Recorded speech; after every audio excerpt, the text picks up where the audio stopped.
এক অসাধারণ মেধাবী কীর্তিমান বাঙালি বিচারপতি ডক্টর রাধা বিনোদ পাল। রাধা বিনোদ পালকে মনে রাখার প্রধান দুটো কারণ। প্রথমত, তিনি ভারতীয় উপমহাদেশের একজন বিজ্ঞ এবং নামকরা বিচারক ছিলেন তৎকালীন সময়ে। মিত্রশক্তির ট্রাইব্যুনালে অনুন্নত এশিয়ার একজন বাঙালি বিচারককে রেখে বিচার প্রক্রিয়ার স্বচ্ছতা দাবি করা সহজ হতো। দ্বিতীয়ত, উন্নত বিশ্বের নীতি নির্ধারকেরা ভাবতে পারেননি রাধা বিনোদ পাল সজ্ঞানে তাদের মতামতের বিরুদ্ধে যেতে পারেন। কিন্তু নিরীহ ভেবে বসা বাঙালির তেজস্বিতা বুঝতে তাদের দেরি হয়নি।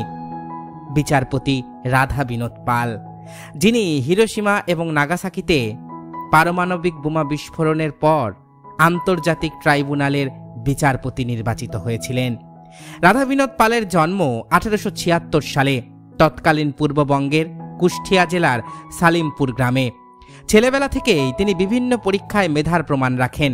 1905 সালে রাজশাহী কলেজ থেকে এফএ পরীক্ষায় উত্তীর্ণ হয়ে ভর্তি হন কলকাতার প্রেসিডেন্সি কলেজে। পড়েছিলেন গণিত শাস্ত্র নিয়ে। 1908 সালে প্রেসিডেন্সি কলেজ থেকে গণিতে স্নাতকোত্তর পাশ করেন। এরপর কিছুদিন এলাহাবাদে গিয়ে অ্যাকাউন্টেন্ট জেনারেলের অফিসে কেরানির চাকরি করেছিলেন রাধা বিনোদ পাল। বিএল ডিগ্রি পাওয়ার পর চাকরি ছেড়ে দিলেন। এরপর বিএল ডিগ্রি পাওয়ার পর চাকরি নিলেন ময়মনসিংহের আনন্দমোহন কলেজে। গণিতের শিক্ষকতা করার পাশাপাশি ময়মনসিংহ কোর্টে ওকালতির চর্চাও চলছিল সমান তালে। 1920 সালে কলকাতা বিশ্ববিদ্যালয় থেকে এলএলএম পরীক্ষায় প্রথম শ্রেণীতে উত্তীর্ণ হলেন রাধা বিনোদ পাল। এবার পালা উচ্চস্তরের আইন চর্চার। শিক্ষকতা ছেড়ে কলকাতায় গিয়ে সেখানকার হাইকোর্টে আইন ব্যবসায় মনোনিবেশ করেন। আইন চর্চার তুলনায় রাধা বিনোদ পালকে বোধহয় বেশি টানত বিশ্লেষণ। তিনি চেয়েছিলেন আইন বিশারদ হতে। আইন তার কাছে শুধু পেশা ছিল না, তাহলে কলকাতা হাইকোর্টে আইন চর্চার সুযোগ পেয়ে থেমে যেতেন। 1924 সালে আইনে পিএইচডি ডিগ্রি লাভ করলেন তিনি। যারা বলছিল আইন চর্চার সুযোগ পেয়ে শিক্ষকতার মহান ব্রতকে ছেড়ে গেলেন রাধা বিনোদ পাল, তাদের মুখে ছাই দিয়ে ইউনিভার্সিটি অব ল কলেজে 1936 সাল পর্যন্ত আইনের অধ্যাপনা করেছিলেন তিনি। রাধা বিনোদ পাল আন্তর্জাতিক আইন সংস্থাগুলোর সদস্যপদ লাভ করেন। শুধু প্রাতিষ্ঠানিক দিক থেকে নয়, তার ন্যায় বিচারের সুখ্যাতি চারিদিকে ছড়িয়ে পড়েছিল। ভারতবর্ষে তখন চলছে ইংরেজ শাসন। তার মাঝেই 1941 সালে রাধা বিনোদ পাল ভারত সরকারের আইন উপদেষ্টা হিসেবে যোগ দেন। তারপর কলকাতা হাইকোর্টের বিচারপতি হিসেবে নিয়োজিত হন। 1944 সালে কলকাতা বিশ্ববিদ্যালয়ের উপাচার্য হিসেবে যোগদান করেন। তখন 1946 সাল। কাজের চাপ নুইয়ে ফেলেছিল রাধা বিনোদ পালকে।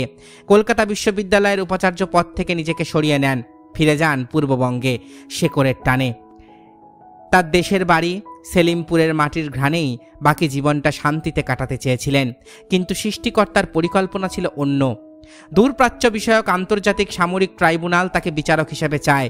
সেখানে 11 জনের একজন হয়ে তিনি যান আন্তর্জাতিক অপরাধের ন্যায় বিচার করতে। কিন্তু টোকিও পৌঁছে তার ভুল ভাঙল।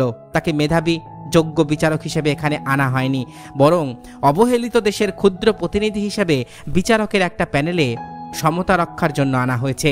সেখানে রাধা বিনোদ পাল কি মতামত দেন তা কারোর কাছেই গুরুত্বপূর্ণ নয়। তাকে থাকতে দেওয়া হয়েছিল আলাদা একটি হোটেলে। বাকি 10 জনের জন্য ছিল ভিন্ন ব্যবস্থা। বিচারের সময় চলে এলে রাধা বিনোদ পাল ভিন্ন মত পোষণ করলেন।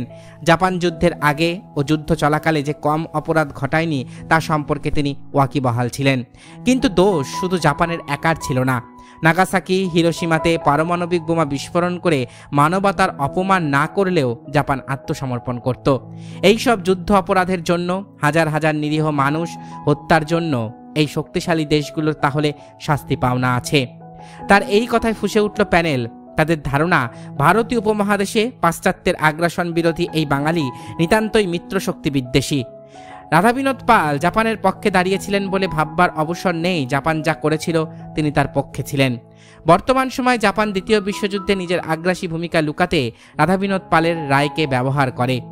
তিনি বেঁচে থাকলে নিশ্চয়ই এ ঘটনার খুশি হতেন না। 1952 সালে হিরোশিমায় এক বক্তব্য দেওয়ার সময় তিনি বলেন, জাপান যদি আবারও সমরবাদের উত্থান চায় তবে তা হবে এইখানে। এই হিরোশিমায় শায়িত নিরীহ মানুষদের আত্মার প্রতি চরম অসম্মানের। তার রায় এতটাই শক্তিশালী ছিল যে ফরাসি আর ডাচ বিচারকেরা তা থেকে প্রভাবিত হয়ে কিছুটা নিরপেক্ষ অবস্থানে সরে আসেন। তবে মিত্রশক্তির সাথে সুসম্পর্ক বজায় রাখতে তারা নিজেদের রায়ে জাপানি অফিসারদের শাস্তি চাইতে ভোলেননি। রাধা বিনোদ পালের মূল রায়টির কিছু অংশ অনেক বছর পর জাপান সরকারের কাছে হস্তান্তর করা হয়, এই শর্তে যে তারা ট্রাইব্যুনালের রায় মেনে নেবে। বিচার কার্য শেষ হতে হতে 1948 সাল চলে আসে। ভারত তখন কারো উপনিবেশ নয়। রাধা বিনোদ পালও তখন ঔপনিবেশিক দাসত্ব থেকে মুক্ত একজন মানুষ। ট্রাইব্যুনালের আশা ছিল দরিদ্র উপনিবেশের বাসিন্দা হয়তো কোনো রকম উচ্চবাচ্য ছাড়াই বাকিদের রায়ের অনুরূপ রায় দেবে, কিন্তু তার রায় দেখে মুখ বাঁকিয়ে বলতে তারা বাধ্য হয়েছিলেন, ওসব নিরপেক্ষতা একজন পরাধীন মানুষের শক্তিশালী দেশের সাথে ঈর্ষা ছাড়া কিছু নয়। স্বাধীন দেশে ফিরে এলেন রাধা বিনোদ পাল। তার দেশেও তখন চলছে স্বাধীনতা উত্তর অরাজকতা। তার অবসর নেওয়া আর হয়ে উঠল না। 1958 সালে জাতিসংঘের আইন কমিশনের চেয়ারম্যান নির্বাচিত হলেন। জাপানে এসেছিলেন বেশ কয়েকবার। 1966 সালে জাপানের সম্রাট তাকে জাপানের অন্যতম শ্রেষ্ঠ জাতীয় সম্মান প্রথম শ্রেণীর পবিত্র রত্নতে ভূষিত করেন। 1967 সালে কলকাতার বাড়িতে চিরতরে অবসর গ্রহণ করেন রাধা বিনোদ পাল। তার সম্মানে ইয়াসুকুনি মঠে একটি স্মৃতিস্তম্ভ তৈরি হয়েছে জাপানে।